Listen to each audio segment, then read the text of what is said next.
Clive, Clive, it's time for us to do our Timothy Carey episode. Please, please take my hands. Right. Okay.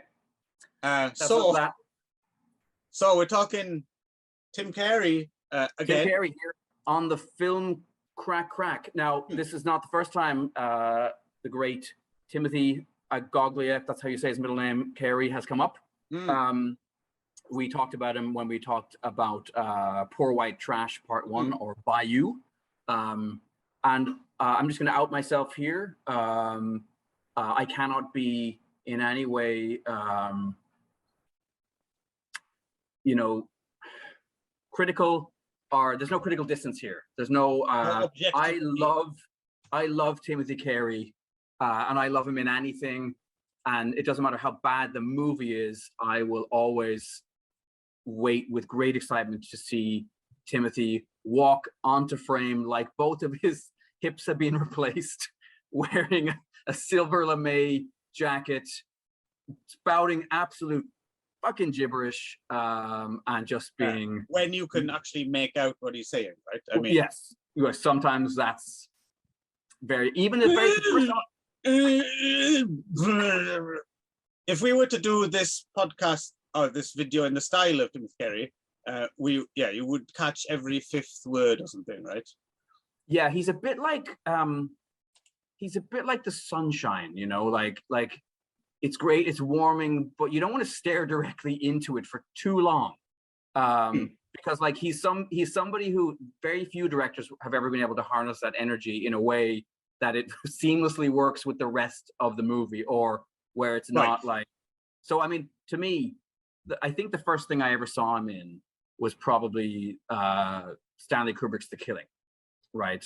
Where and I probably saw that movie because I was obsessed with Jim Thompson, the novelist at the time. I found out that Jim Thompson had written a bunch of the dialogue for that film, rented the movie, was watching it, and it's a great film, and you've got, but the moment where Sterling Hayden, who's a very like blocky, bricky, like 50s beefy faced guy, walks up, and and suddenly Timothy Carey comes on screen, and it was like electricity. It was like immediately you knew something was up, something very different was happening. He's got a dog in his thing, and he's got like, and all of his dialogue spat through his teeth, and he's like all over the place, and you're just like, you understand why nobody wanted to work with him. Like no other actor would ever want to share the screen with him, because he just, you can't not look at him. Well, also I would imagine he totally would throw you off your game as well, right? Like like Klaus Kinski times 10. He's not a generous actor, right? He's not No. I mean, famously, one of the ways he first became known was shaking up a can of beer and spraying it in Marlon Brando's face on the set of The Wild One, right? And not in the script. Marlon Brando, you can see when you watch the movie, is furious. He's like, I'm the self-indulgent method actor around here. How dare you? Yeah. But that was Timothy's whole thing. That if you haven't read the interview with him in Psychotronic, it's a great interview, because a lot of the stories that are told about him that you think are probably apocryphal are from that interview. Like he is the one telling the story about the time that he climbed over the fence at Universal dressed in a full suit of armor to try to get a role in the Prince Valiant movie, couldn't find the director, finally went into the commissary, pulled out a knife and was like, and started doing Shakespearean dialogue or whatever, and the director was like, yeah, great, Timothy, you got the role. Had him dragged off, and surprise, didn't get the role. Right. So yeah, Timothy Carey. I ended up at one point, I was just making a mixed tape, just renting anything that I could find. Like I watched 2 of the Beach Blanket Bingo movies because he plays a character in them called South Dakota Slim. I watched movies with he'd have been a great Harvey Lembeck, right? He'd have been a good Eric von Zipper. Oh yeah. Well, he played like South Dakota Slim was sort of affiliated with the biker gang, right? The Golden Pelicans, are they called or something? Or is that garage song with the rats, the Rats' Revenge? Yeah, the rats, right? Are they the rats? I haven't watched. Right. I haven't watched those Annette Funicello things in a long time. But and then he was even in one of like the Francis the Talking Mule movies, and I was like, well, I guess I have to see that now. And then he'll be in things for 10 seconds sometimes. And then more recently, people have been putting up stuff from all of the 70s, 60s, and 70s TV he did, right? And again, it's always like, what? Like, he just sometimes, the last movie we're going to talk about is the perfect example. He just comes into a scene like a wrecking ball. Like the only thing that jumps to mind in terms of, oh, okay, that fits. Like, that seems like he's supposed to be doing what he's supposed to be doing. Is the killing of a Chinese bookie. Somehow he fits right into that. Like, it doesn't seem as if it's him hijacking the material, right? Right.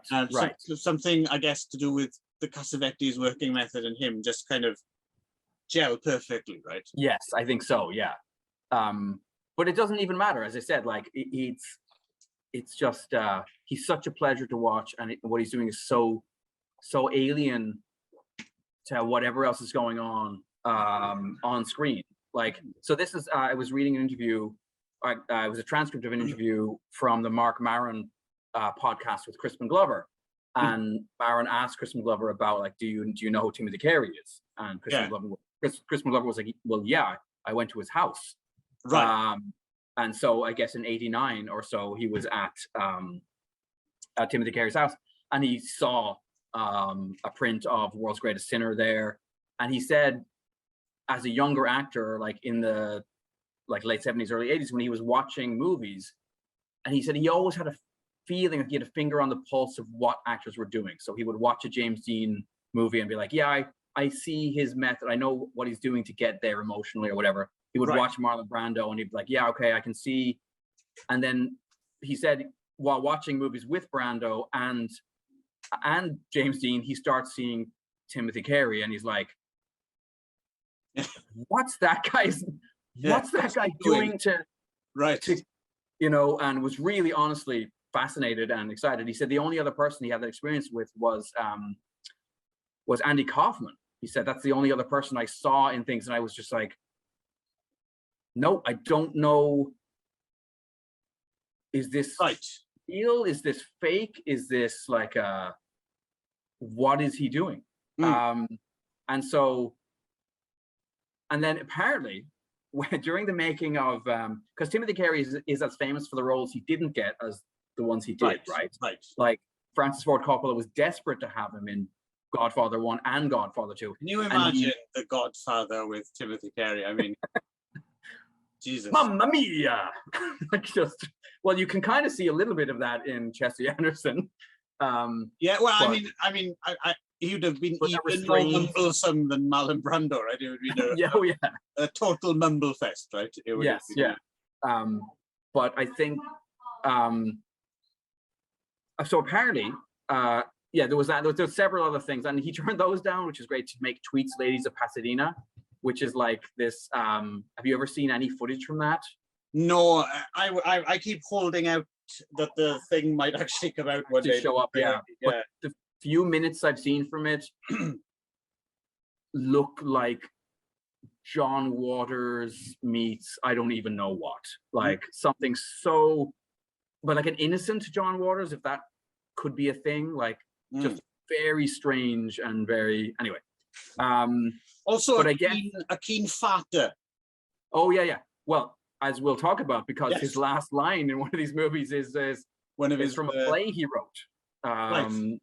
The Insect Trainer, which is all about the importance of not holding it in. Seems to have become a bit of a personal mantra for him, right? No, he really believed that if you held your farts in, you were poisoning yourself, and that wherever you were, no matter what the company, you needed to let those farts free. But apparently, during the making of River's Edge, I don't know. Do you know who directed River's Edge? I don't remember who it is. I'm forgetting the name.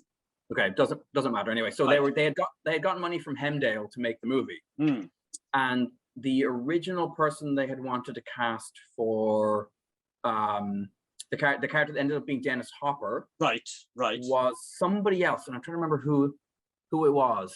And it was John Lithgow, and John Lithgow at the time said he didn't want to do it. The movie was a little too dark and a little too sad, and he was just like, I don't want to play this character in this kind of movie at this point in my career. So then they went to Dennis Hopper next, and they were like, well, he's a bit typecasty already as playing these kind of edgy characters, but so they went to Hemdale, and it was going to cost more money because Dennis Hopper. Is that it? It just popped into my head. Is it Tim? Okay, could be. Tim something anyway. Okay, but so they went back to Hemdale and were like, well, we want to use Dennis Hopper, and they were like, that's too expensive, because I guess John Lithgow at that point would have been cheaper. Right. So they were like, okay. So they came back the next day and were like, okay, it's great. Don't worry about it. We don't need Hopper. We've got Timothy Carey. At which point Hemdale was like, yeah, you can have the money for Dennis Hopper. And then basically they were like, yeah, with Timothy Carey. Yeah, they fully leveraged everyone's like, ooh, yeah, no. He might fake his own kidnapping, and as he famously did on Paths of Glory. So that's a very Andy Kaufman sort of performance art kind of, and I see the connective tissue there. There's my phrase. Is that whole, like, the thing with Andy Kaufman? It almost seems like doesn't matter if anyone else finds it funny. It's in his head. It's hilarious, right? And you get that feeling with Tim Carey as well, that he's enjoying himself. Right? yeah. Maybe that's why he's magnetic for me to watch, because he is completely, he doesn't give a shit. It's all about, So let's start with his magnum opus then. Yes, the one film written, directed by, and starring the late great Timothy Carey.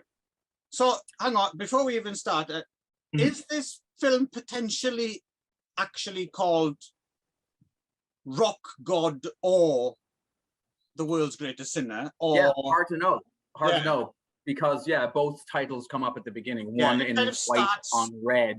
It starts twice, doesn't it, this film? Yes. Yeah. I don't know how. I mean, it was a film that famously didn't ever actually get properly released, right? But it got a fucking huge, rollout compared to the other Timothy Carey films that either didn't get completed or got shredded straight after their first performance. Yes, that's a great story of him like running the reel-to-reel right into a shredder. So yeah, you weren't there that night. You didn't get to see it. Sorry, buddy. You snooze, you lose. But yes, but it does. So I don't know. We watched a print that has been aired on TCM, right? TCM Underground back in the day. But I don't know how many edits away from a complete "this is my vision" this film is, right? I'm not quite sure. I don't know that it was ever finished. Yeah, it feels unfinished. Yeah, it's like 95% or something. And it feels guerrilla. Like it feels like it was shot on the run. When they guerrilla guerrilla, both of them. Yes, it does. And of course, we shouldn't forget that a lot of other people who are. So I mean, one of the reasons this movie has had kind of a reputation beyond just Timothy Carey is that other people were involved that went on to do interesting or things, right? Most famously, I think Frank Zappa, right, who does the music here, but then also Ray Dennis Steckler. Ray Dennis Steckler's on it. Edgar J. Ulmer shot some of it. It would have been later on in his career, but I think the stuff that looks the best was probably shot by him. Yeah, because that's wildly different qualities of camera work and lighting as the movie goes on. Some of it looks quite slick and quite nice and very much in focus and stark, like darks and lights, and then some of it's way out of focus and kind of and there's some very obvious post-dubbed dialogue as well, where someone's voice totally changes pitch and just for one word sometimes as well. They just lost that bit, and there's some pretty bad editing and some awful sound in some places. So it's very ramshackle. It just kind of hangs together, right? Just about hangs together. Do you know what it reminds me of when I'm watching it, and the madness of it as the thing unfurls, and that the fact that it's an hour and 16 minutes. Do you remember in The Woman Chaser? He has this obsession. Yes, this obsession with making this 45-minute long movie. I had exactly the same feeling watching it. I was thinking, this is the film The Woman Chaser made. Yeah. That's interesting. Okay, it would there we go. Be Great a good mind. double bill as well, actually. Right. With The Woman Chaser movie with and as well, the other connection is as well, of course, that film screens once and then is destroyed, right? Just like which one was that? Was that Insect Trainer that went straight into the shredder? Or I think it might have been, yes. Yeah. Right. So there you go. There was some synergy going on there between Williford and as a sinner, he's a winner. He's no beginner. No. That's it's quite a nice little opening song. Do you think Frank Zappa wrote the "Take My Hand" song? I don't know, because I mean the Garage. I wonder if he wouldn't have, because I think what I've read is that when he came on board, they had no music at all. So I suspect it's all him. And when it's been released as an album, because it has been recently, right? It's released as a Frank Zappa, like through Frank Zappa's family, as the whole thing being. As if we needed another fucking Frank Zappa album. So, although have you watched that? Sorry, just as an aside, have you watched the recent Zappa documentary that Alex Winter made about him? No. Oh, okay. You might find that kind of quite interesting, because I'm not a huge Zappa fan, I have to admit.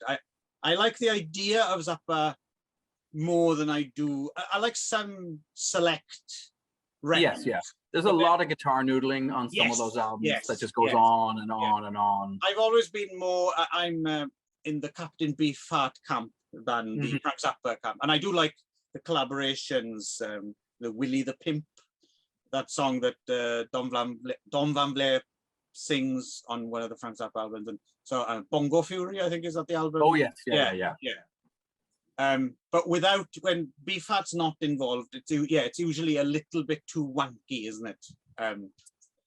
It gets very Joe Satriani-y at a certain point. You watch that documentary about him, which is actually quite interesting watch, even if you're not that interested in Frank Zappa. But he comes across as a very self-important man as well, right? Like the fact that it's not other people, it's not like all that material, the Frank Zappa material, the bootleg, it's not like all that stuff is, fans who have captured it. No. He has he's recorded, every fart he's ever made, and has an archive of it, which is labeled, and anyone who kind of takes themselves that seriously there's something I'm wary of. And rather famously, Timothy Carey had no time for him later on, because he went on the Steve Allen show like the year after, 63, and the movie came up, and he basically made some very disparaging remarks about the world's greatest sinner, although it hadn't even been released, but he took the time to and also, Timothy Carey was quite hurt. Also, I feel as if Tim Carey's a genuine fucking eccentric in the same way as what's his name, Wildman Fisher or someone like that. Yes. Whereas Frank Zappa has this cultivated weirdo kind of. He's not the real thing, is he? He's not an outsider at all. He's not an outsider artist anyway. Right. Whereas Timothy Carey does seem like he might have been an outsider who somehow got inside for a while. Yeah, it's a shame. Was on Billy Wilder sets and stuff, and people were like, it's a shame because the time period is right, but as far as I know, you please correct me if I'm wrong, I'd love Timothy Carey never like recorded a calypso album or something, right? Like, like Robert Mitchum did. That would be I wish. But yeah, so in Trinidad. Actually, so there's a Timothy Carey website that I was on that had amazing photographs of him. I don't know where it was, but like he was at a dance competition or something in a 3-piece suit, and the entire audience, like it's a gymnasium somewhere, was black, like all looked like the 1950s or something. And I was like, where is Tim and what's he doing? And he's like, and he's doing a full like crazy, he's doing his crazy dance. Tim Carey dance, you know, and like all these people are like, yeah, like just sitting back. Yeah. To be fair, he did only have one dance move. Yes, but it was it's a good. It was worth showing 4 times as they did in Poor White Trash.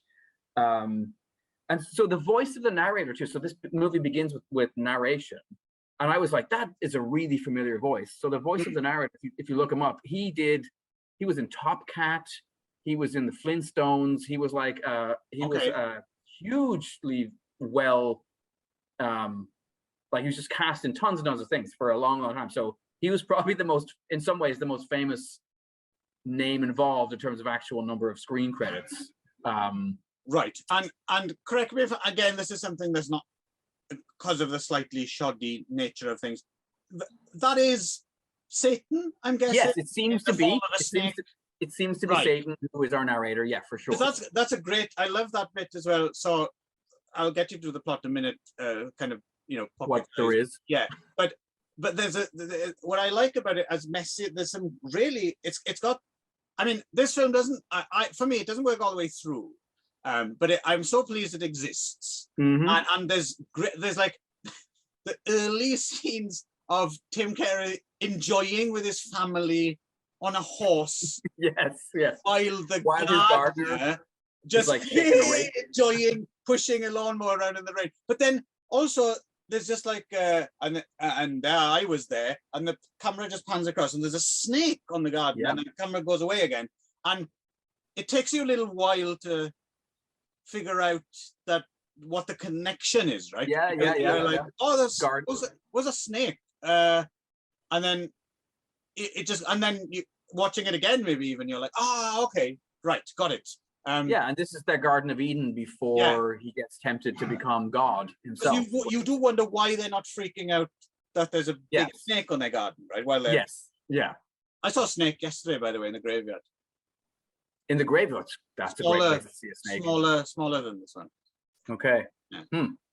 Apparently, according to Ray Dennis Steckler, when he showed up to film, Timothy Carey threw him in a cupboard and threw the snake on him, which Ray Dennis Steckler was not best pleased to have happen to him. No. Also, the other name, I suppose, which jumped out at me, he's like some kind of associate producer, and he's in it, and I guess had quite a lot to do with helping Tim Carey get it made. And I've never known how to pronounce his name properly. Is it Titus Mode? Is that how you pronounce his name? Titus? I'm not sure. I don't think I paid attention to. Okay. So he's a very interesting. He directed a few films himself, and he was like, I think he was like roommates with Sam Peckinpah at some point, and like he's one of those characters who seems to have been around the scene. And I tell you where he pops up a lot in is if you've ever read those 2 Bad Mags books that Head Press put out by what's his name, Matt Brinkman, not Matt Brinkman, that's someone else, isn't it? Yes, yeah, okay. No, but anyway, I haven't read those books. Okay. And they're great reads, but what he does is he collects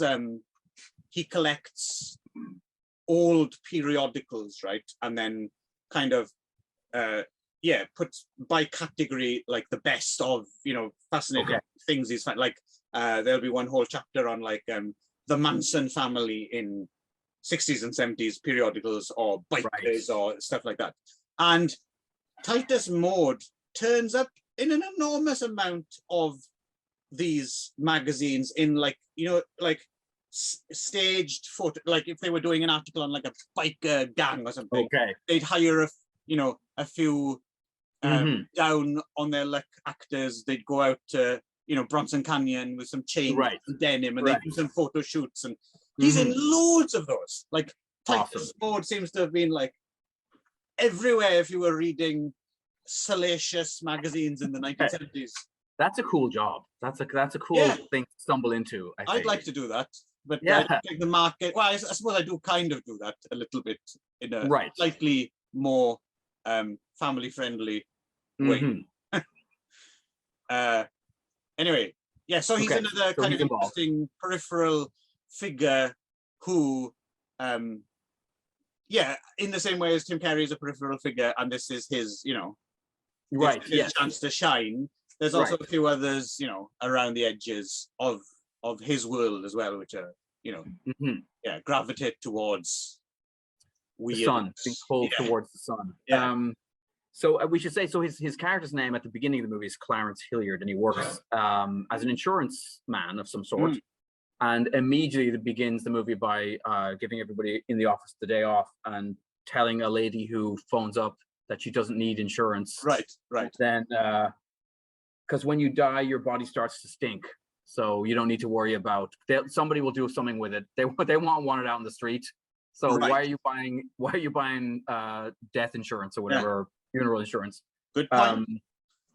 And then unsurprisingly, his boss is not very pleased about this, and he gets summarily fired, right? Well,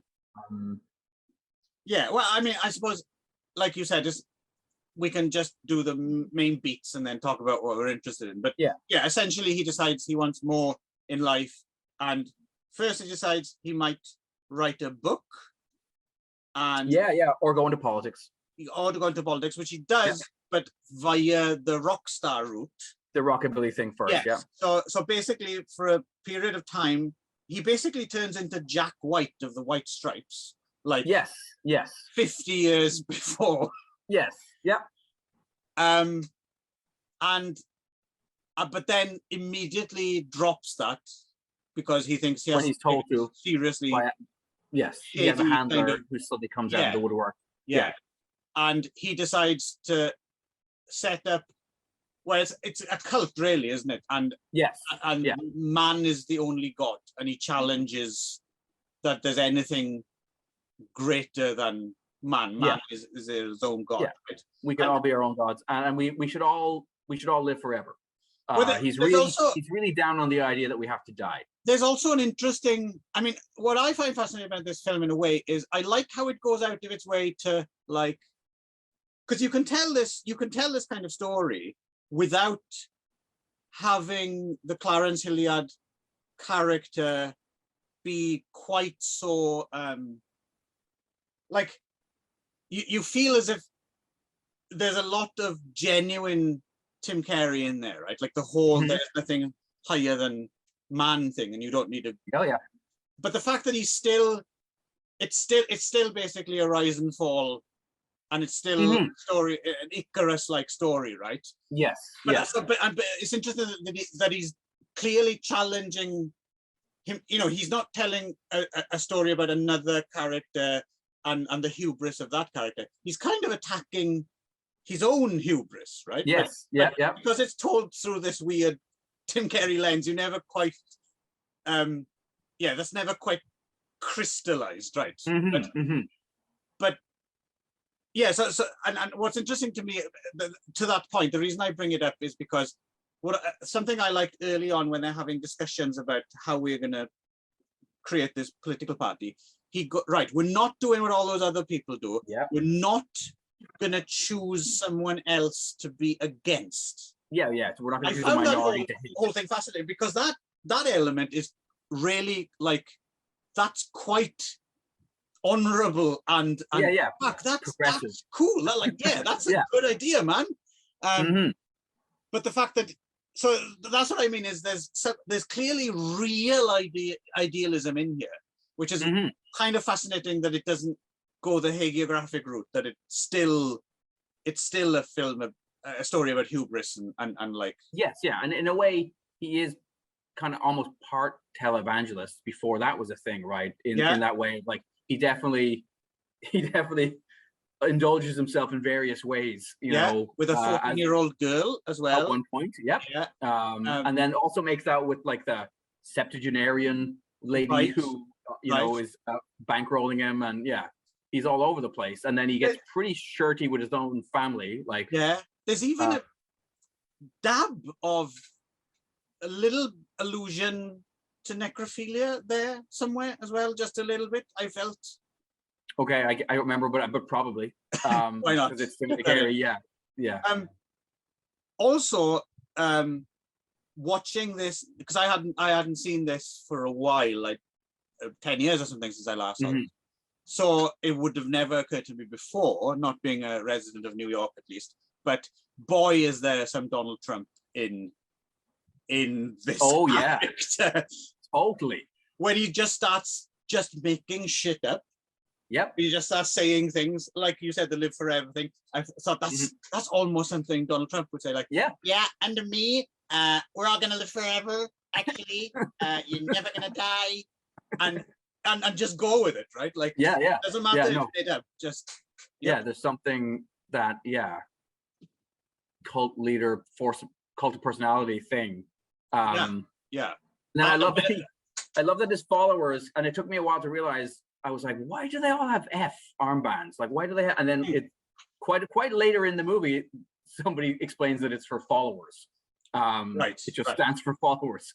But I was like, it's a bit like the generic products in Repo Man, right? Like drink, food, the follower. But I was also interested, like, Alonzo, who was his gardener, and he's Mexican, is like his right-hand man.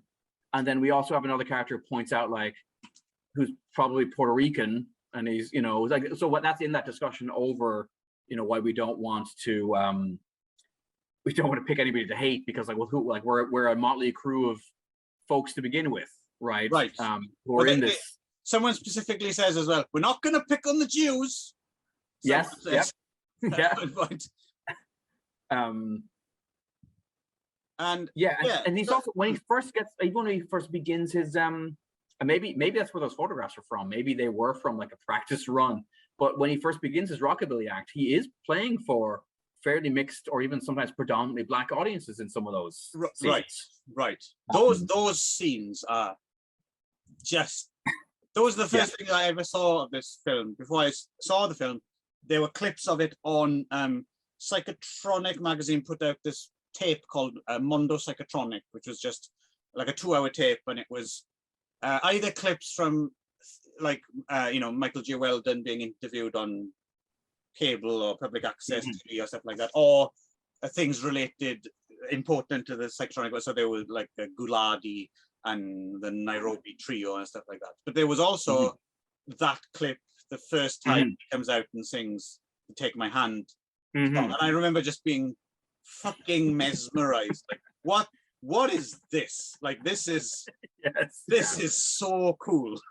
In such a weird way. Like, and funny enough, that scene, like, a bit later on, because it even like brought up things like the Sex Pistols to me, like watching that footage of like the people outside, protesting against them playing, and then the fans going kind of nuts. And so there are those scenes where all the teenagers are just going ape shit and like pushing over cars and smashing things, and I was like, oh, this is quite intense for the time. And in fact, what it made me think was, this is why I was disappointed when I rented like Rebel Without a Cause. This is the JD, like, juvenile delinquent kind of like mad energy that I was hoping that I would get from that you don't at all. But here it is in this one scene from World's Greatest Sinner of like kids going crazy. And interestingly, I mean, if it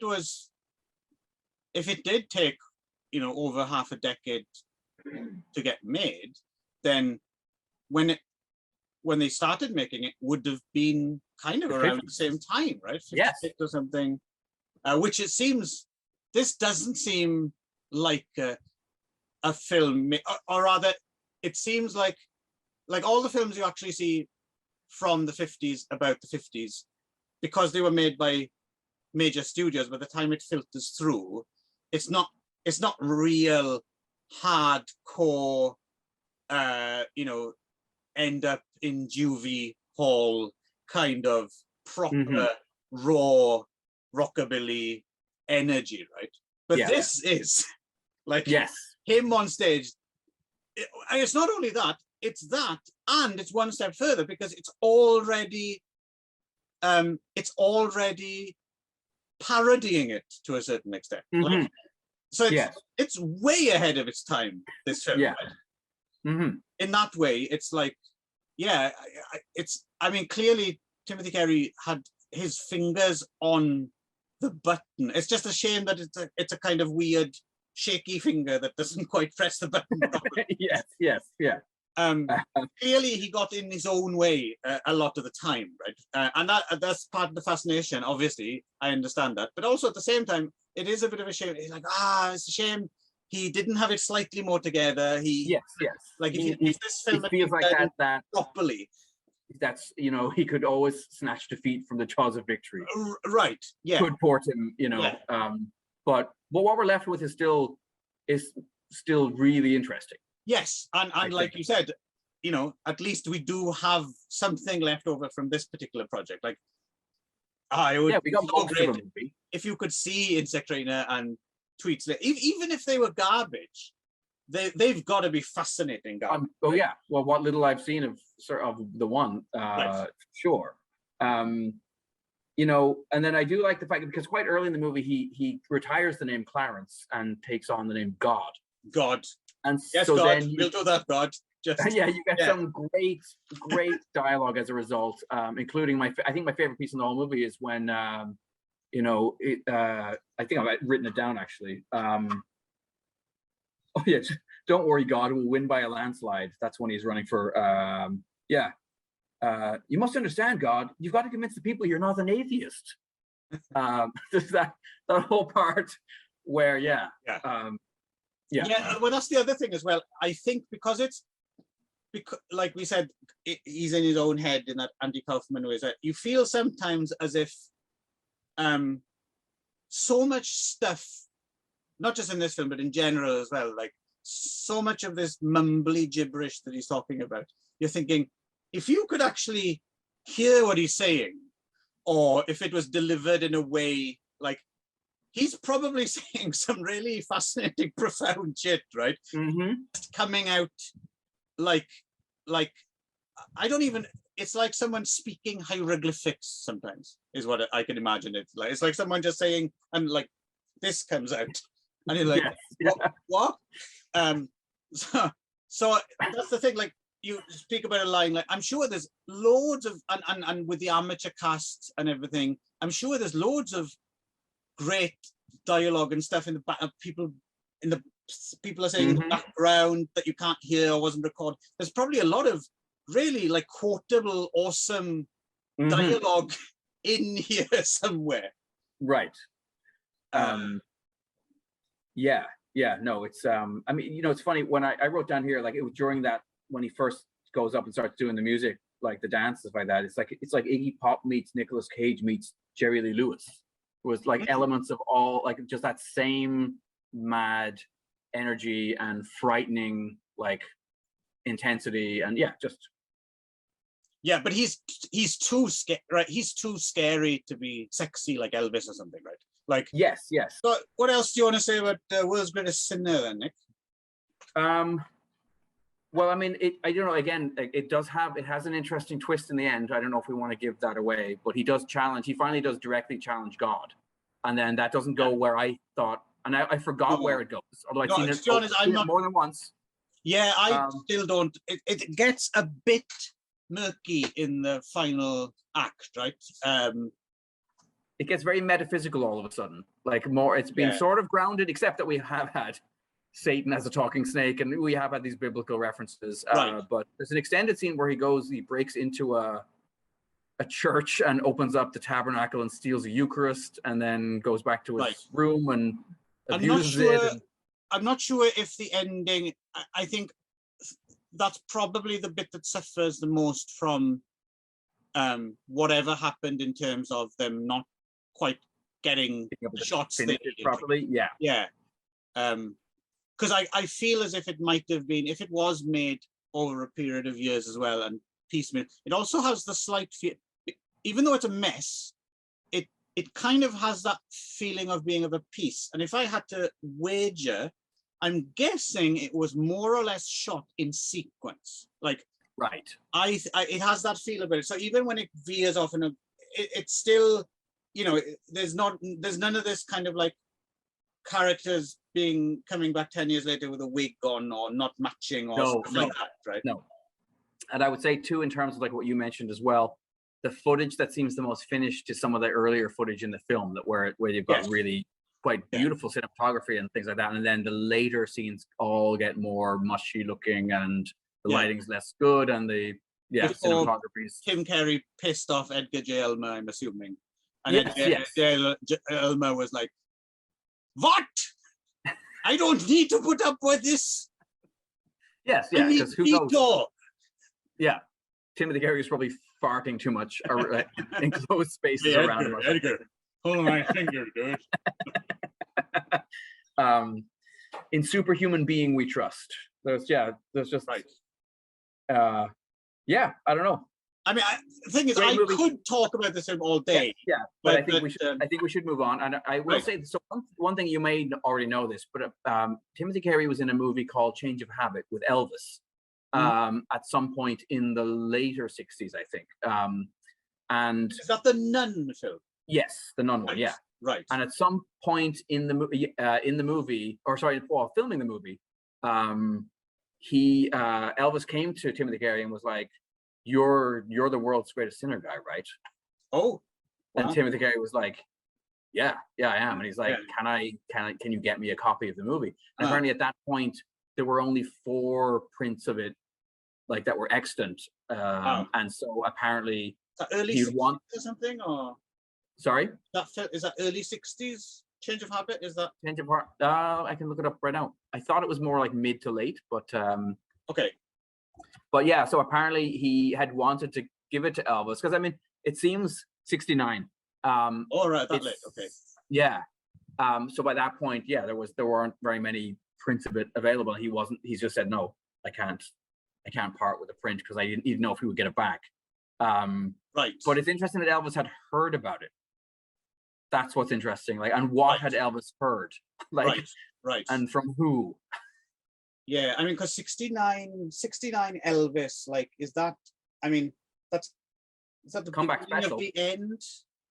Well, it's the comeback. So actually, it's the beginning of the comeback, right? X69 is when he's in the black leather suit and he's all slim again, and he's like he had that brief shining moment that kind of was the old Elvis, and then then it kind of trails off. It's that blip, isn't it? It's before he goes to Vegas and yes, right, yeah, right, okay. So yeah, I suppose Elvis in that case at that point he's on the ball, right? He knows what's going on, right? Because you'd have had to be super cool and plugged in to, to recognize Timothy Carey on the set and go over to him and and there is, obviously because of the rockabilly stuff in the movie, and there is a kind of, and then because I will always connect fairly or unfairly Nicolas Cage in my mind with Timothy Carey, and Nicolas Cage, so much of his early shtick came from vaguely Elvis-esque. Someone sort of whisper in Nicolas Cage's ear before he gets time has come. Yeah, World's Greatest Sinner remake, please. Yes, yeah, no shit. Please make that happen. Romeo Carey, if you're watching this. Interestingly, I didn't realize that Romeo Carey, Tim's son and kind of heir to the estate and all that, also in Roller Boogie, apparently. Really? He's a skater in Roller Boogie. And then I was going to say, awesome, because I almost said, oh yeah, we didn't notice when we watched it, and then I realized, oh, we didn't watch Roller Boogie. No, we didn't watch it. No, we watched the other one. We watched the other one. But yeah, so actually, Romeo is worth mentioning. His website is where I got my first copy, my VHS copy of World's Greatest Sinner, and where I got a documentary that he's been working on for quite a while. It's kind of an in-progress work, right? But it had a lot of that footage in it of stuff like tweets and a lot of other interesting footage. Do you have a copy of an early of that documentary? It's VHS and it's long lost, I'm afraid. But again, I don't know whether or not if you can maybe still get it through Romeo's website, and maybe you can get it on DVD now or as a download or something. So we should probably look into it. But it does seem to still be something he hopes to put out properly at some release one. Yes, yeah, like a finished version, yeah. But that does look they're still finding stuff. I think they're still finding footage, and again, partly because of people who, oh yeah, I taped that episode of Beretta from 1972, and then goes up on YouTube. And I think he also seems very interested in, because I was looking around at other things, and I don't know anything about this person. I don't even remember the name, but something he seems obsessed with, because there's a lot of stuff on his, because he has a YouTube channel as well, right? There's some kind of LA-based talk show host called Skippy Lowe or something like that. There's loads of clips of him on Romeo Carey's YouTube page, and he seems to have either been a guest, a talking head, or was directing a documentary about him as well. And I don't know anything about this guy, but I'm thinking if he's interested in him, he might be an interesting cat, right? Yeah. So, but I didn't have chance to look that up properly, obviously, because I'm just rambling. So anyway, this is a triple bill, so we should probably skip along. Yes, yeah. To another movie from 1962, also featuring Timothy Carey, although not the star, not the director, and not the writer. I'm wondering if this is one of those, like, I need to get the money to finish World's Greatest Sinner, so... Probably. Yeah, I'm going to do this. The Mermaids of Tiburon. Yep. Tiburon. Let's call the whole thing off. Yep. Or specifically, the Mermaids of Tiburon brackets nude version close brackets is aka Aquasex at some point. So directed by everything pretty much by John Lamb, who seems to have been a bit of a specialist in underwater photography. A bit of a American Jacques Cousteau. Yeah, or a bit like William Greffey, right? That kind of someone who made a book. Who is that? The guy who made Sting of Death and not seen it. Stanley, the Willard ripoff with snakes. He was like okay. He was a Floridian exploitation. His films are pretty interesting, but he was famous as well for I think he shot some of the underwater sequences for like Thunderball and like major releases. Like, which it's funny enough. There's later in the movie when that little kind of whatever it is, that thing that they use to get around the water. You know what we mean. Yeah, this is very Thunderball-y. Yeah. So that seems to have been his thing. I think he shot for Voyage to the Bottom of the Sea and Sea Hunt and like shows like that, right? Like I think that was his speciality. Okay. And then he also directed a whole bunch of the raw ones, Mondo Keyhole. He did some hardcore as well, very early Sexual Freedom in Denmark, one of those. Oh, yeah. The documentaries. Yeah. Okay. Another one that I've seen, starring John Holmes as a detective, Zodiac Killer, which is a weird Zodiac hardcore. Okay. That's a mashup I didn't know existed and probably shouldn't. So John Lamb's. This movie was made, but I guess we should say that this movie was made, and then a bunch of. What I can't figure out is how long was this movie? Like, what was replaced? Because it feels like there's a huge amount of topless girls swimming around in the running time of this, and I'm like, well, wait, if it still ends up being 90-ish minutes, or no less. Like an hour and 16 minutes or something, yeah, right? This is 26 minutes, right? Yeah. I'm guessing, I think... So was the original movie half an hour long? Or I think a lot of stuff was removed. I think there's more Timothy Carey and there's more Jorge Gonzalez. And who's brilliant. He's the best thing in the movie. I mean, Timothy Carey's great too, but the most likable thing about this movie but there's not that much Pepe. of him. And it does make more sense that if you think about it, that there's more of them right, like did we maybe because early in the movie there's a murder that happens off screen, maybe the dude from Robot Monster gets killed, right? Right. What's his name? What is his name? John Mylong. There we go. Ernst Steinhauer, yeah. Yeah, so he and then am I wrong? But is our actual lead? So we have a lead actor in this movie who plays Dr. Samuel Jameson or something like that. He's John Robotham. Yes, who worked. Yeah, Robot Ham is a great name, also known as George Rowe. But yeah, he stunt guy, I think, primarily. Yeah, stunt guy. Yeah, apparently. Also lucky enough to have been married to the beautiful Corinne Doe, German actress, who you may know from what's that Pit and the Pendulum ripoff with Christopher Lee? Is it called Blood Demon, or like she was in that, and I think she's in some of the Edgar Wallace Krimi, and all those fun, colourful German exploitation movies of like the 60s. Corinne Doe was in a whole bunch of beautiful women. He was married to her, and he also directed something I'd never heard of before, but it sounds quite interesting. A Yugoslavian zombie film from 1977 called Dark Echo. Okay, so yeah, so he's a director as well as an actor, right? So and then, apparently very rare. Like it's apparently there was a Japanese VHS, but I've never come across it when I was collecting VHS back in the day. But it looks kind of interesting, even if it's terrible. It there's not that many Yugoslavian zombie movies of the 70s, right? So no, that's definitely an under exploited genre. The only other one that springs to mind is were maybe parts of, am I imagining that or remembering it wrong? Were parts of Horror Express shot in Yugoslavia? I have no idea. That right? Because it seems like it's the kind of place you would go to if you wanted to blow up a couple of trains, right? Like right, yes. If you want to blow shit up for real, go to Yugoslavia in the 60s and 70s. You can get away with it, like Kelly's Heroes, right? Like all that stuff. That's all Yugoslavia, right? Where they got tanks. Yeah. Like, you're right. Things and things like, yeah. Yeah, they'll let us do anything if we have much enough money. You want to let off like tons of ordnance? No problem. Come to Yugoslavia. For some reason, I just remembered Sylvester Matrushka, who was, if you may or may not know about this guy, but he famously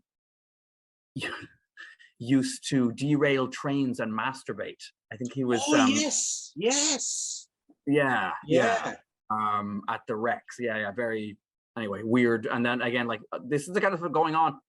Were we talking before? We talking about this about weird Eastern European bloc stuff where I think we were maybe. Yes, we were talking. Anyway, yeah, weird stuff went on behind the Iron Curtain.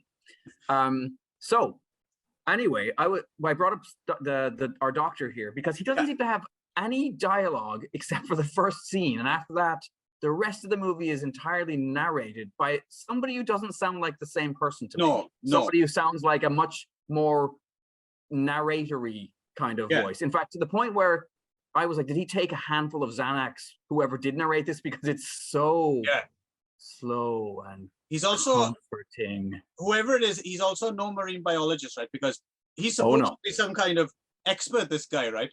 But at one point he identifies something as, and quote, a killer shark.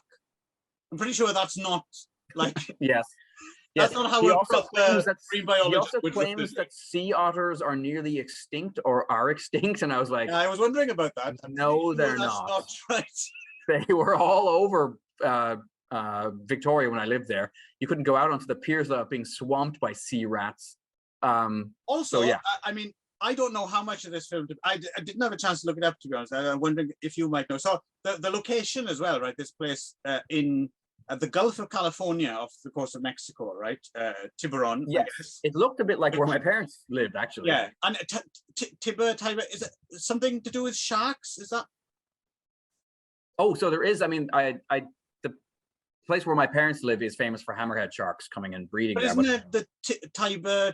Isn't there some etymology there with I'm imagining something to do with shark, like in Spanish. Could be. I'm not sure. All right. Anyway, but what I was wondering was, is that whole thing bullshit? Like when he says, this strip of land untouched by man for thousands of years, and as he's coming in, I can see not that far away is a lighthouse.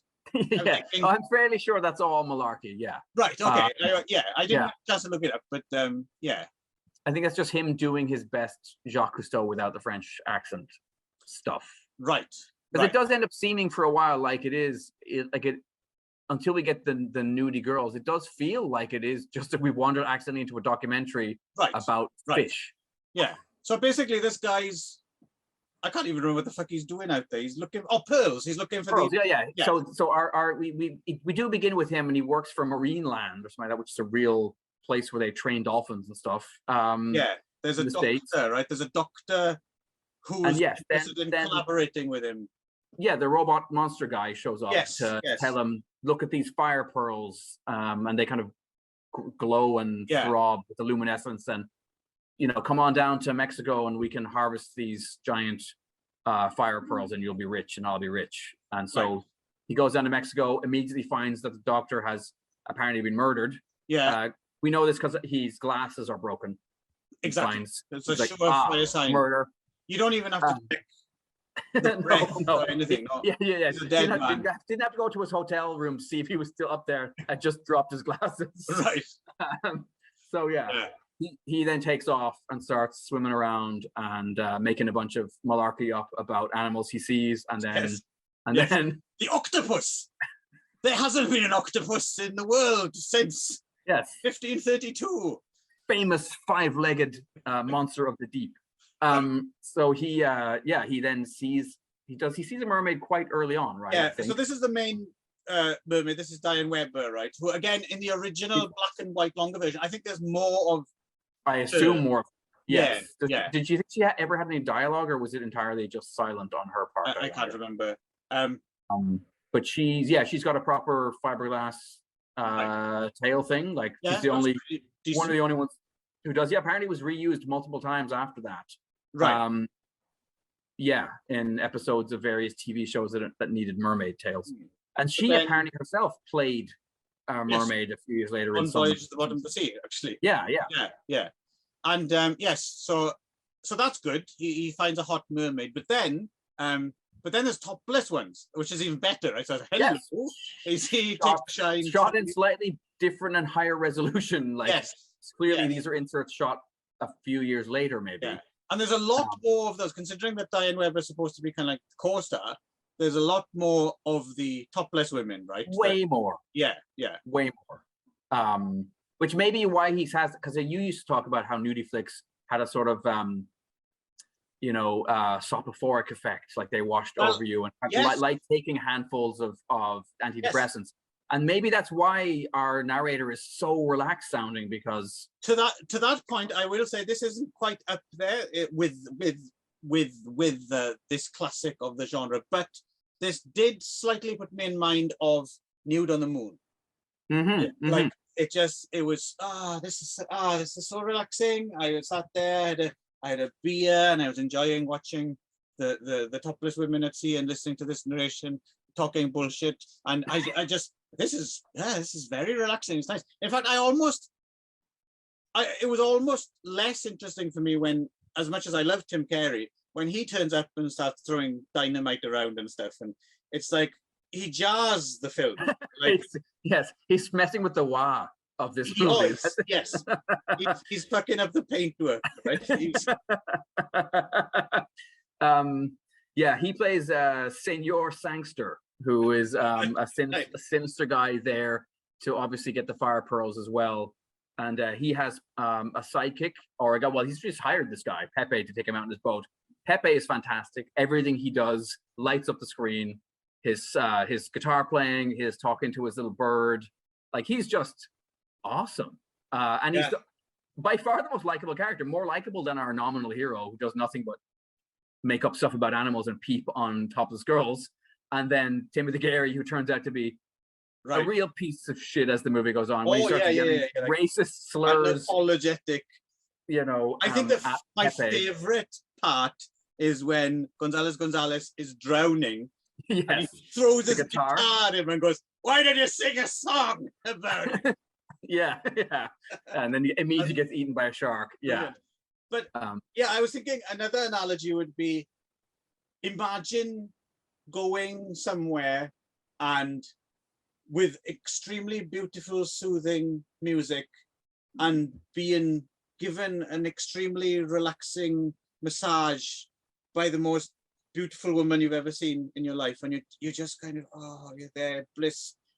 And then Tim Carey enters like another customer and just clumping about, like making a noise, eating a sandwich, spitting it out, and farting up the room. Yeah, like, what are you doing there? You know, is it good? Yes. Is it relaxing? Is it good? Is it? Yeah, exactly.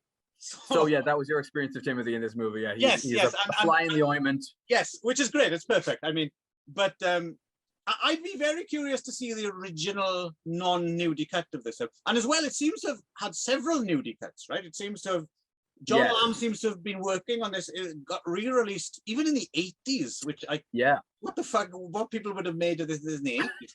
I'm surprised there isn't like a hardcore insert version, which would be fascinating. Could be. I mean, there did seem to be an evolution of the fish ladies, because we had, you know, we have our lead, right, Diane, who has the full fishtail, and then we got a bunch of girls who have at least flippers that are vaguely in the shape of fish feet, and then we just got some girls who just have human feet. Like, there's no, other than their little seaweed diaper G-string things, that they're just girls. Nothing mermaidy specifically about them, except they can't even hold their breath indefinitely because they have to come up the surface. That's the plot point. Yeah. Yes. Yeah. And then I also love that our scientist guy, as well as talking about the animals, gives us like nuggets of wisdom, like flowers are an excellent bait for the human female, perhaps for the mermaid too. Yes, this whole sequence is awesome. Yeah, we underwater, and of course she's a female, right? She can't help herself but be drawn to these flowers. That and the mirror that is the top of the water as well. You know, like being a female, she must gaze at herself. Right, you know, in the mirror of the sea. It was just okay, all right, classy. And then there's also. I'm not arguing with him, mate. He's got a point. They do like flowers and mirrors. Yeah, there's my wife loudly hemming off camera there. And then this is the moment we were watching the part of the movie together. And, you know, he finds the giant fire pearl shells and he's like, the warm water in these caves has nurtured and incubated these fantastic growths. And Jen was like, is he talking about their boobs? And I assume yes. And then we get a great scene later on that's like so questionably symbolic of Timothy Carey swimming down there and finding this gigantic pink clam and being like, like, gotta get in there. So it's like bashing into it with something and just like, okay, right, I get it. Yeah. Yes, it's also Timothy Carey shoots, which I completely forgot the first time I watched this, just hauls off and shoots one of them in the stomach with a harpoon gun. Yeah. And I'm like, well, what happened in the original? Because that's one of the topless girls. So what's the? I don't know. Because it looks like it was Timothy Carey. Like, I think, you know, unless it was a stand-in. That guy from Poor White Trash. Yes. We need to get whatever his name is. Yeah, stand-in to make the movie more sleazy. This is such an odd little. It's in a way, I don't want to overstate the case because it's one of those films the joys of it are so flimsy that you want to come across it yourself on, as I'm assuming people did. Oh yeah. I don't think I could give a strong recommendation. No, but it's one of those things, if you came across it on late night television or something, half asleep, you would question your sanity. And what kind of film is this? Like, what, you know, where does this come from? This has no utility for anyone. Like, I can't imagine, a lot like Nude on the Moon does in a way. Like, you'd have to be pretty desperate just to see some tits, you know, to watch Nude on the, you know, it's such a weird outlier. I mean, there's nothing quite like either film, right? So so I don't, but I don't want to overstate it because its joys are so ephemeral. You don't want to set someone up to be disappointed. It's so gossamer. Yeah, but at the same time, this is a film. There's a few films I wish I could crawl into and live there. The first time, but not with Timothy Carey dropping sticks of dynamite on you. The first time I ever had this feeling was the Fearless Vampire Killers, the Roman Polanski movie. I remember the first time I saw that, I thought, man, I want to live there. Like, that looks awesome, that weird Middle European snowy wonderland, dreamlike, and Sharon Tate's there, and it just looked lovely, you know. I get that feeling I'd like to somehow enter the frame sneakily and just kind of hang around and watch all this happening, you know. Okay. Much as I would love to go to the nudist camp on the moon and just hang out. It's not even like it's not even a sex thing, right? It's just, no, this is wholesome, and I want to play volleyball, and it's just a nice way to spend the day. I remember a friend of mine's dad had a lot of those health and efficiency magazines, which you may remember in Ireland were probably the only way you could get nudie magazines, were to get them under the aegis of like, no, these are health and efficiency magazines from Germany. But no, it's pretty bonkers. And I'd love to see any other existing version of this. I would watch it. I would happily watch this again and again, but there's something wrong with me. So, but do you feel similarly? Do you kind of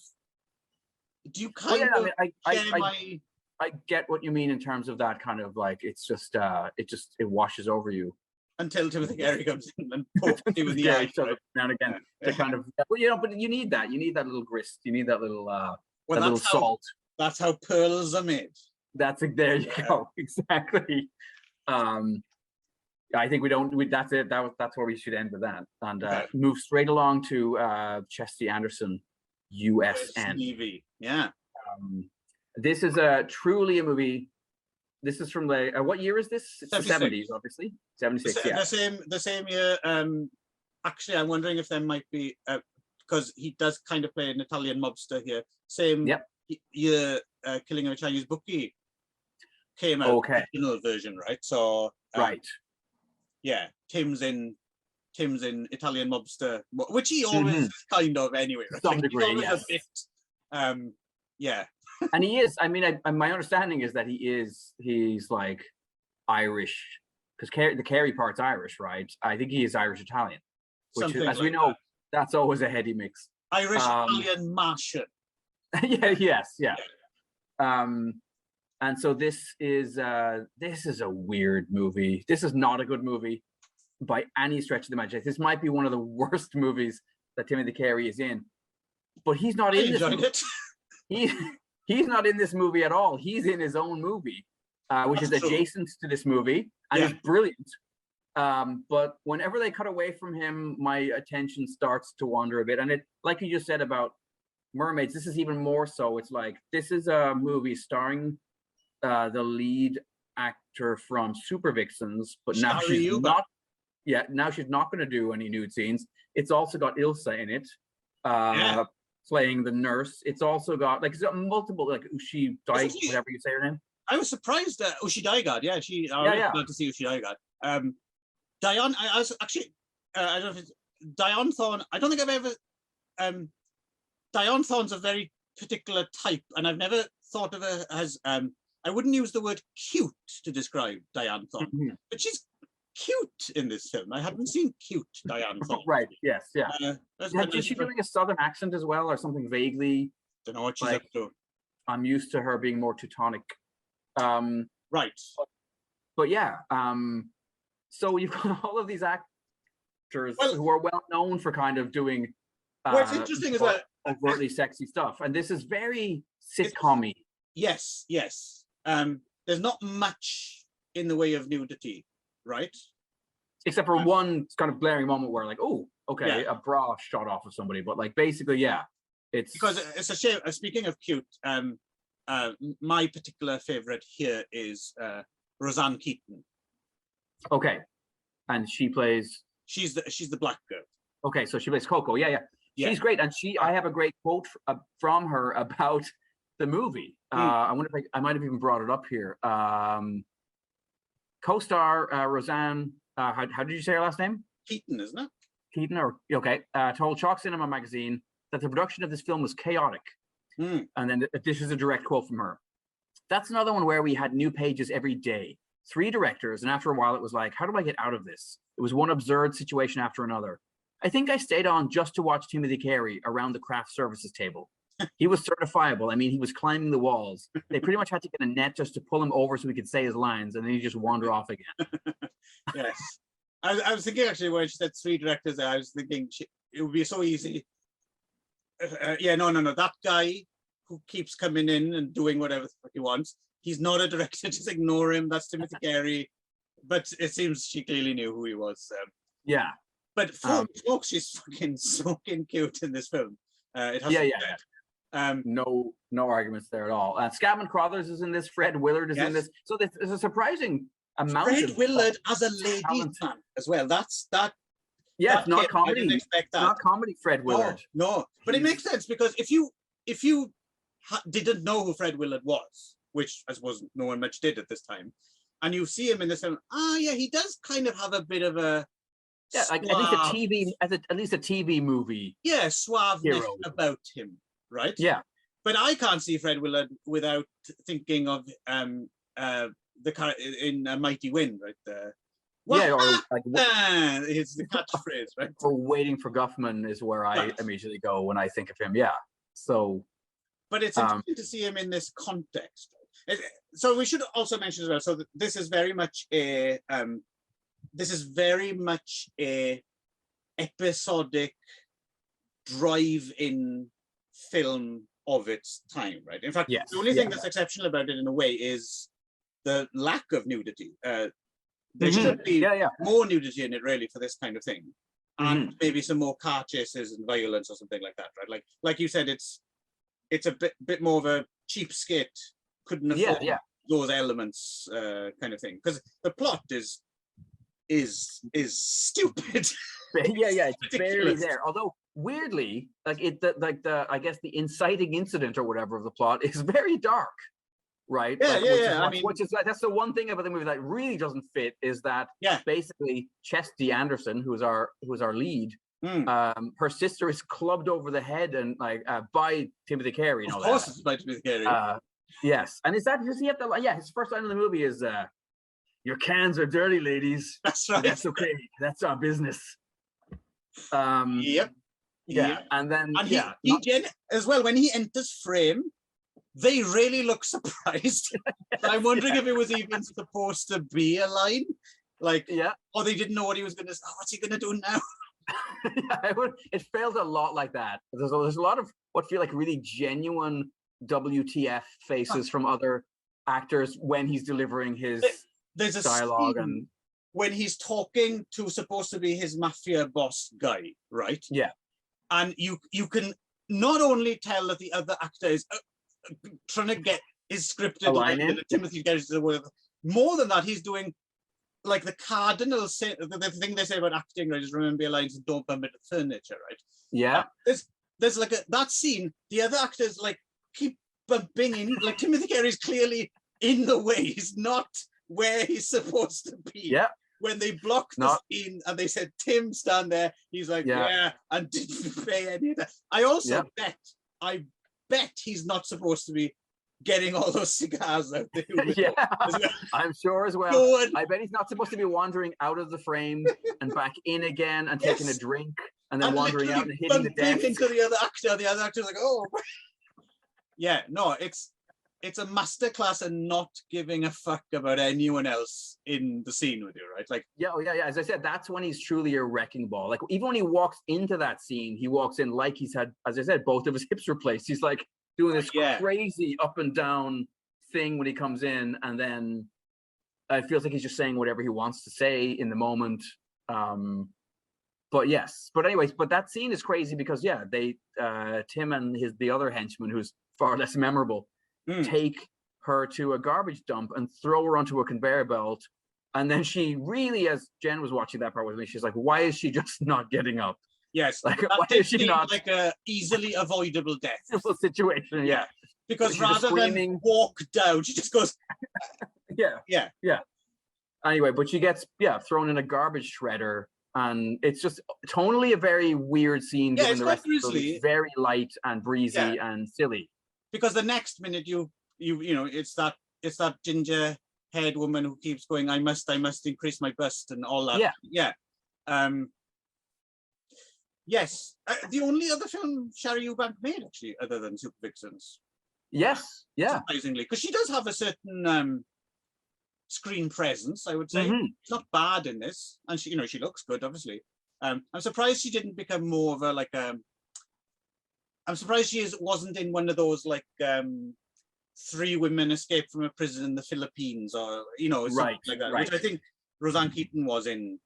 One of Ebony, Ivory, and Jade, or something like that. Or, it seems like she should have had a bit more of a drive-in career, right? Rather than Super Vixens, good start, and then Chesty Anderson, US Navy was maybe Timothy Carey scared her out of Hollywood. Out of her, I suspect he would have scared many people out of Hollywood. You just gotta wonder, like, well, I guess the 3 directors was a part of it, right? Like, I guess, did people just quit in? I mean, who this is the what. Other two, do you know? I mean, like, well, their names may have been taken off, as they often are, right? Well, the credited one is Ed Forsyth, right? Who also made that movie Super Chick with do you remember Joyce Gilson, who went on to become Ronald Reagan's astrologer or something? Right, but that was another bit of a come on, like, it's not actually what it appears to be. It's not really a Russ Meyer movie. It's kind of like a much more innocent, tame, right? They obviously specialized in these things that looked like Russ Meyer movies, but were but the main lacking. Yeah, the main girl who you want to see got her top off doesn't. She just wears a really tight sweater, and they hire someone else to do the nudity. Oh, the scene where he's eating chicken cacciatore with gloves on his hands and just like spitting into the faces basically as he delivers his nonsense lines to the two poor girls he's got his arms around, like that also feels like 5 minutes before they rolled.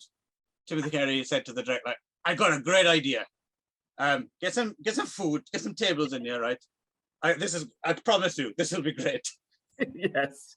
And again, you see like the actresses, they genuinely seem like don't know what's going to happen. I have no idea where this is going. And that's when he walks out and he says, I want to be happy, like those 7 little guys. And he starts fucking like a chicken. I forgot about his long extended dwarves, right? Death, where's thy sting, a ling. Which we know from Charlie's War. That's the song thing, right? Death, where is thy sting, a ling, enough for me. I wonder if that was from Paths of Glory, or if they had done that at some point while making it, and you may be onto something there, because I do get the feeling because like you said, he gives his fart line right at the very end before he kind of jumps to his death or whatever in the same garbage shredder. It does seem as if he has all this stuff pinging around his head from all his experiences over the years, right? It just gets recycled and churned out. And yes, I'm wondering if one of the other people who stepped up to direct might have been the cinematographer Henning Schellerup, who I think was a Danish guy who directed a handful of like drive-in films around this time as well, like The Black Bunch and stuff like that. I think he might have, if I had to guess who was on hand. Probably not Timothy himself, although he did make The World's Greatest Sinner. And I just like, there's just these lines that, because like, it's obviously a lot of what he's doing is just ad-libbing, and they're just letting him do whatever he wants. There's a part where that's, again, quite weird and threatening. That's the thing about Timothy Carey. He moves from like goofy, funny to actually scary, right? Even in something like this. The part where they're kind of threatening the redheaded, she's not in anything else. I just looked up. It was interesting. She's never did anything else, but the one. So I must decrease my bust. And then it's a part where he says Ming, buck, buck, buck, buck, and then sprays deodorant down his pants. And then as they're leaving, he turns to his boss and goes, how about a threesome? I'm assuming including the boss, like just And again, it has the look of like the other actor has no idea what to do with this. Like, this is not in the script. And he's just like, and they just keep walking out of frame. Yeah.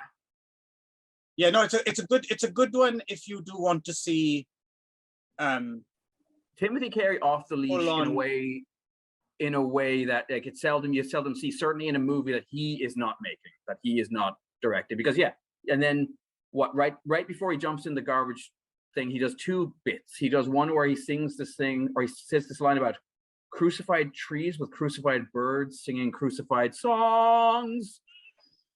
And then he turns around and goes, live longer, live healthier, let thine ass break wind. And then jumps face first into the garbage disposal and dies. And then again, you see while he's doing all this stuff, the other actors are just like, it's hard to say whether that's just their actual, or whether they've been told, respond in confusion, or they're just responding in confusion because none of this is on the page. And right, yes, no, I suspect the latter, right? I would put money on that, I think. So I do have a soft spot in my heart overall for the movie, although I don't much like the scenes, except for, the occasional brawl in the dormitory. I'm not a huge fan. And then there's an extended comic riff with the German doctor who sounds like he is a Robin Williams character to me, right. That just goes on and is kind of like, oh, this is very much of that era, but not even like decent enough to show me boobs. Just why am I watching this? Right. Speaking of going on and on and on, you should probably stop doing that. Yes. But all three of these films are worth watching in different ways, right? I think this is the most, like, even though World's Greatest Sinner is all about Timothy Carey, I think if you didn't know who Timothy Carey was, it's still fascinating as a almost cult film, And then this Chesty Anderson is for the Tim Carey fans. Otherwise, unless you're a Roseanne Keaton completist, of course. But then Mermaids is almost something I could enjoy without Tim Carey being in it. Well, apparently you would enjoy it more without Tim Carey. Right. But then again, I suppose that's part of the appeal, right? It's like Nude on the Moon, but if Nude on the Moon, had some really annoying inserts all of a sudden. Right. Yeah. Designed to stress you out. Yeah. It's kind of like the whole thing. Because I don't understand the concept of the happy ending, the happy finish, right? Like you go to a professional and you get your rub down and you're nice and relaxed, and then they offer you a happy finish. Clearly all the good work that's been done and you're all relaxed and everything, you're gonna get all tensed up again just before you come, right? So you should do it at the beginning. I see. Right. I see. Yes. So Timothy Carey is very much that in this film. He's the happy ending. He does say that you shouldn't hang on to stuff. You should just let it go. Right. Exactly. So it could go toxic on you. He's undoing all the good work that's been done to relax you. Yeah. Okay. And I guess we should say, in terms of meeting the brief of the show, right? Film Crack, that, you can't legitimately get World's Greatest Sinner on DVD. The only way you can see it is people who have ripped it from Turner Classic Movies, and we don't seem to be able to locate any other print of. We can't seem to. I can't seem to find a copy of the original Mermaids of Tiburon without all of these nudie inserts. I read that isn't an extra on the disc with the Psychotronica Volume 3 where it's paired up with another film, which is kind of out of print now anyway, but Right. Fun if nobody's ever put it up on any of the places where I would see these things. And anyway, and then Chesty, the version I watched, which is apparently from a DVD, looks like it's been sourced from a VHS. Yeah, it's a which has you often see the boom mic, and I have a feeling you shouldn't. I feel like it was properly cropped. In fact, there's one scene where you see the boom mic very quickly rise out of the screen, right, as if they just noticed. Oh shit! Like, right. Yeah. But my guess is still that chances are that should have been blocked off. Like we're getting more, it's more of a square looking. Yeah, I don't know. It's difficult to tell with this era of filmmaking. Could just be there's a boom mic there. But there's multiple times where it shows up in the movie though, not just that one. Yeah, time. well, again, that's not that surprising. Okay. Yeah. But in any case, it looks like a soft print that was taken from a VHS tape. It does not look like it's sourced from anything. So that doesn't seem like a legitimate DVD release to me either. So all of these films are probably, you know, could do with a decent, properly restored. Nobody's going to do that for Chesty, I don't think. But you know, I imagine that the boom operator is just not paying. He's there, he's holding the boom, but he's looking off to see what Timothy Carey's up to over. Because he's scared. He's scared that Timothy Carey's going to come up and punch him on the ass or something. Yeah. And the boom mic slowly drooping, and yeah, that could well be it. But anyway, if you are interested in the great Timothy Carey, there's lots of places to go. Check out the internet. YouTube's got lots of great clips, and go to his son's website. Check out The Killing if you haven't seen that. That's a good place to start for maybe somebody who managed to manage that energy. And as you said, the two films he did with Cassavetes as well. Yeah, and if you have no idea who we're talking about, but you love Nicolas Cage, then you owe it to yourself. Absolutely. To see his dad in action. Yes, yeah. Right, until next time on Film Crack Crack. Take care. Take it easy, Nick.